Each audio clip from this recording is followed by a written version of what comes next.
how do you run a nonprofit? Are there many people involved, and do you have to raise finance somehow to get the whole thing to actually function? Just teach us a little bit about what life is like running a nonprofit. Mm-hmm. So when we started, we were so passionate about everything that we used lots of our private money to make this happen and to build the Bitcoin house, to print all these materials, to go to schools and run these workshops. So in the beginning, yes, it was our private money. We started with 4 co-founders, and now we have a core team of 6 people, and Indonesia-wide, it's probably over 20 people that are working on this project, because we are having 36 meetups every single month that are happening Wow. across Indonesia. Wow. So Cool. it's a big team, and definitely financials is the biggest problem, because when you start a project like this, nobody really knew us. So we did not really have a reputation. We had no proof of work. We were just like 4 passionate Bitcoiners that wanted to change the world.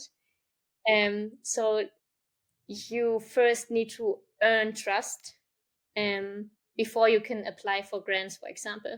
So what helped us a lot was creating the Geyser Fund, because via Geyser you can just get some money in from the community, and people buy into your project. They don't really care about yourself, right? So it's easier to get some money from the community to get started, and then you can do the proof of work and apply for grants. So nowadays we are funded by Human Rights Foundation, Block, OpenSets, and Paystand. These are our big donors. Interesting. And so do you have to have a kind of annual meet with those kind of organizations and update them as to what you've been up to? And it's essentially it's a no, well, they're probably different structures. So do you just literally just get a grant with no ties, or they say, here's some money, but you must do X, Y, Z? The way it works is that you write a proposal and you pitch them what you want to do and what money you need to buy things, to print books, whatever it is. So you write down milestones and then all the costs, you're like budgeting. And I write a monthly reporting for all of these grant givers to keep transparency. They don't really request this. There's lots of trust involved. Yeah. Some request a quarterly reporting, but I just do it every month, because also we like to see what we have achieved in 1 month. Yeah. What are some of the most important metrics that you're following each month? So we write down how many meetups we organized, what kind of workshops we hosted, what kind of content we've created.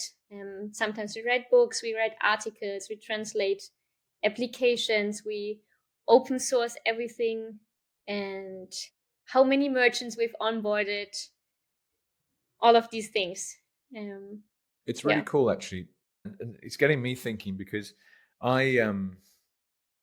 well, labels are annoying at times, but I am an investor, and I've become an investor over the last 15 years because of the personal situation I found myself in, which is a story most listeners will have heard, but you may not have done, which is that my father died, sadly, when he was only 48, and he was a wealthy guy. I inherited his property, which we then sold. And so I basically received an inheritance in my 20s. And it's like, well, what do you do with it? And I went down this whole journey of trying to figure that question out. And eventually, Bitcoin just became this bigger and bigger and bigger and bigger part of it, to now where it's like, well, the portfolio shows Bitcoin at 80% or something of everything else. And I go to conferences and I have a podcast, and, it's become this extraordinary thing where it's become a huge part of my life. And it's because it's incredible at what it does. As a savings technology, you don't need to be an investor. You're not taking risk. It's just money. No one can take it off you. And it's incredibly important technology. But I have spent time doing things like angel investing. So you take money and you're putting capital into early stage startups, for example, or you could buy equity in a publicly traded company, etc. There's lots of different ways of doing things. But to my mind, what you're just describing, that is philanthropy. So it's how philanthropy should be, not some kind of gazillionaire who has a personal agenda where they're able to own equity in a bunch of companies that they then get regulated into existence because of, before we even need to go down that rabbit hole, right, of like punting fake food at people and everything else. Yeah. This sounds awesome. So essentially, people are out there that are willing to give funds to Bitcoin-oriented projects, and they can do it through the Human Rights Foundation, or they can do it through OpenSats, for example. Yes. And like, it's very, very, very hard to outpace Bitcoin. So Bitcoin's the hurdle rate. So if anyone's out there that's got an investment opportunity that might outpace Bitcoin, tell me, because I'm interested. But actually, maybe another way of looking at this is you just sit on your Bitcoin stack, and as it grows in purchasing power, whatever the increase might be that you don't need for daily life, well, you could funnel it into someone like Bitcoin Indonesia and yourself, Diana.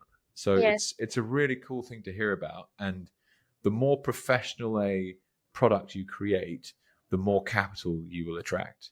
So a monthly report, for example, how cool. I'd love to know what, I can send you some if you're interested. Yeah, absolutely. Yeah, why not?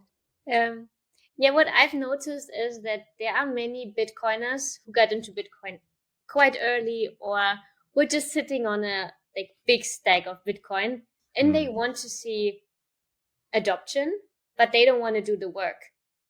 Yes. And then there are communities or people like us that want to do the work, but they don't have the money. So these grants or Geyser is just a great way to connect those different groups and give those power that want to do the education and the dirty work on the ground. And I think it's a great opportunity to send money across the globe and to empower communities.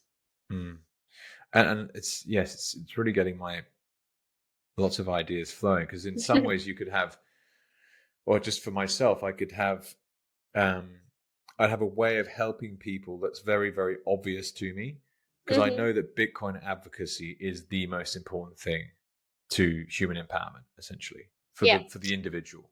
And so if I can find places to put capital that help do that in multiple locations, that would be epic. Yeah. And you'd have proof for that, right? Your monthly report might come through, or whatever the case is. Okay, awesome. I didn't expect to learn this on this podcast. So and there are thank you.